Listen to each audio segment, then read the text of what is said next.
आती है फैमिलीज़ की, तो हम हमेशा ये प्रेफ़र करते हैं कि हमारे घर वाले बिल्कुल ठीक रहें, खैरियत से रहें, उनके हेल्थ हैज़र्ड्स कम से कम हों और हम जितना उनको हेल्दी खाना दे सकते हैं, हम दें।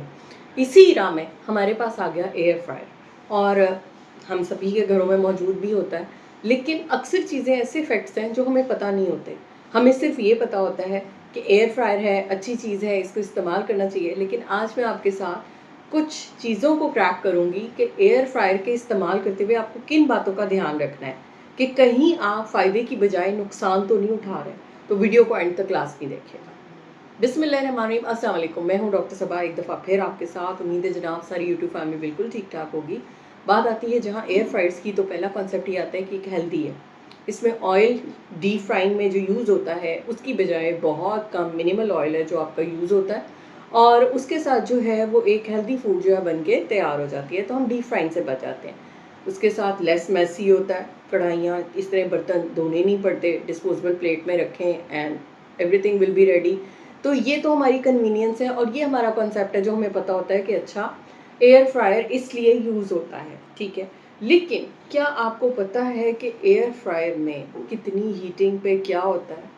अगर आप 120 डिग्री सेंटीग्रेड से ऊपर जाते हैं या 248 डिग्री फ़ारेनहाइट से ऊपर जाते हैं, तो हमारे खानों में एक केमिकल प्रोड्यूस होता है जिसको हम कहते हैं एक्रेलामाइड्स। और एक्रेलामाइड्स डब्ल्यूएचओ की 2A कैटेगरी और IRCA की क्लासिफिकेशन के मुताबिक ये ह्यूमन प्रोबेबल कार्सिनोजन है, यानी एक ऐसा एलिमेंट जो कि इंसानों में कैंसर कॉज कर सकता है। इसके एनिमल मॉडल्स में जहाँ तक क्रॉनिक देखा गया कि उनको अगर लंबे अरसे के लिए इन चीज़ों पे एक्सपोज किया गया तो उनमें लंग्स का कैंसर, स्किन का कैंसर और आपकी आंतों का कैंसर ये आया। इसके लिए उन्होंने कहा कि ह्यूमंस के लिए अभी इसके सेफ्टी ट्रायल्स जो हैं वो ऑलरेडी इन प्रोसेस हैं, लेकिन आप कॉशन के साथ जो है इसको वो यूज़ कीजिए। अब उसके बाद जो अगला आता है कि हम यहाँ पे जब बात करते हैं कि एक्रेलामाइड्स होते क्या हैं?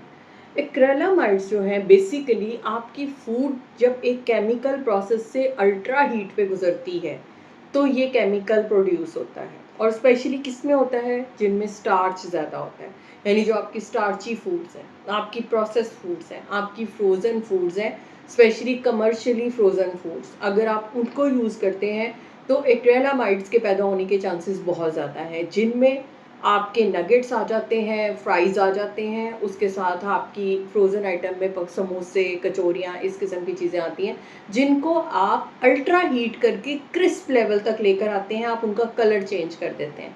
यानी कि आप गोल्डन से लाइट गोल्डन की बजाय आप उससे डार्क गोल्डन पे ले जाते हैं या ब्राउन टैग पे ले जाते हैं, तो वहाँ पर आके एक्रेलामाइड्स जो हैं वो प्रोड्यूस होना शुरू हो जाते हैं। उसके बाद क्या होता है? एक्रेलामाइड इसके अलावा आपके साथ क्या कर सकते हैं? एक्रेलामाइड से एक तो मैंने आपको बताया कि कैंसर होता है, दूसरा क्या होता है कि न्यूरो डीजनरेटिव डिजीज़ेज़ स्टार्ट हो जाती हैं। न्यूरो डीजनरेटिव डिजीज़ेज़ ऐसी होती हैं जो आपके एक्सॉन्स को डैमेज करती हैं, न्यूरोनल डैमेज करती हैं और उनमें जहाँ वीकनेस और इस किस्म के इश्यूज़ आते हैं, उसके साथ-साथ आपकी मेमोरी इम्पेयरमेंट और अल्ज़ाइमर डिज़ीज़ की तरफ आप प्रोन हो जाते हैं। थर्ड जो इसका टॉक्सिक इफ़ेक्ट है, वो आता है ओवरऑल आपकी फर्टिलिटी पे, कि अगर एक्रेलामाइड से आप बहुत ज़्यादा देर तक एक्सपोज़ रहते हैं, तो आपके हार्मोन, सेक्सुअल हार्मोन स्पेशली, एक तो उनका इम्बैलेंस आता है और दूसरा आपका स्पर्म काउंट में मेल्स कम हो जाता है। तो इसके लिए एक्रेलामाइड्स को हमेशा से ये कहा गया है कि अगर कोई लोग फर्टिलिटी के लिए या कंसेप्शंस के लिए आप ट्राई कर रहे हैं, तो ऐसी फूड्स का इंतखाब करें जो नेचुरल हों, जिनमें एक्रेलामाइड्स का कंटेंट ना होने के बराबर हो। फोर्थ चीज़ जो अब इसमें आती है वो ये आती है कि इसके साथ आप में एक कांस्टेंट जेनेटिक म्यूटेशन होती है, यानी एक्रेलामाइड्स आपके डीएनए के साथ बाइंड करते हैं और बाइंड करने के साथ ही वो इसमें म्यूटेशन स्टार्ट कर देते हैं। अब जब म्यूटेशन स्टार्ट होती है तो ये आपको किसी भी तरह से एक हेल्दी ऑप्शन नहीं होती, हमेशा कोई ना कोई क्रॉनिक डिजीज़ की तरफ, खुदा ना खास्ता किसी कैंसर की तरफ आप प्रोन हो जाते हैं। उसके बाद जो अगला इफ़ेक्ट इसका आता है वो आता है आपकी प्रोसेसिंग डिफरेंस, यानी कि आपकी बॉडी एक्रेलामाइड्स को जैसे ट्रीट करती है, उसमें लिवर की टॉक्सिसिटी के चांसेस बढ़ते हैं, उसमें मेटाबॉलिक सिंड्रोम की तरफ, डायबिटीज़ की तरफ और इस्केमिक हार्ट डिजीज़ की तरफ आप प्रोन हो जाते हैं। अब ये तो थे सारे नुकसानात जो मैंने आपको बताए, और आप जिन-जिन के घरों में एयर फ्रायर होंगे वो सोचोगे हाँ, अब क्या करें, हमने तो इतना महँगा खरीदा था। अब मैं बता रही हूँ कि अब इसको कैसे यूज़ करना है।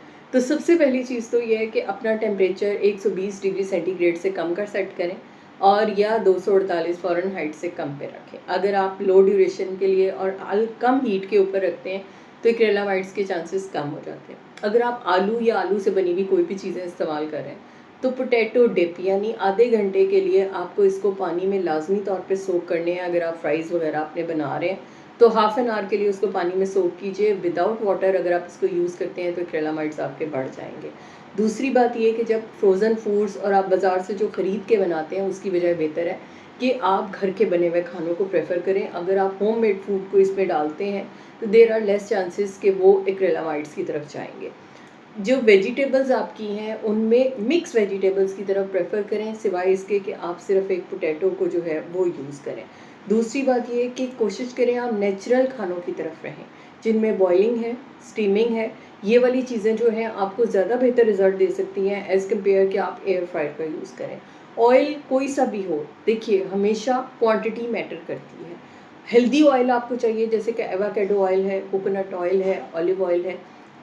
वो ऑयल्स हैं जो आपको हेल्दी फैट देंगे, जो आपकी ब्रेन के लिए, सेक्सुअल हार्मोन्स के लिए, आपकी डीजनरेटिव तोड़-फोड़ के लिए बहुत ज़रूरी है। अगर आप नहीं लेंगे तो बॉडी में इसकी भी इम्पेयरमेंट आती है और नुकसान होगा। तो एयर फ्रायर ज़रूर इस्तेमाल करें, लेकिन एयर फ्रायर में हर चीज़ ना डालें। इस बात का ख़ास तौर पे ध्यान रखें। तो उम्मीद है ये रिव्यू जो मैंने आपको दिया है, आइंदा आप एयर फ्रायर यूज़ करते हुए इसको ज़रूर मद्देनज़र रखेंगे और किसी भी हेल्थ हैज़र्ड से इंशाल्लाह महफूज़ रहेंगे। तो अपना बहुत ख़्याल रखिएगा, तब फिर मिलेंगे। अल्लाह हाफ़िज़।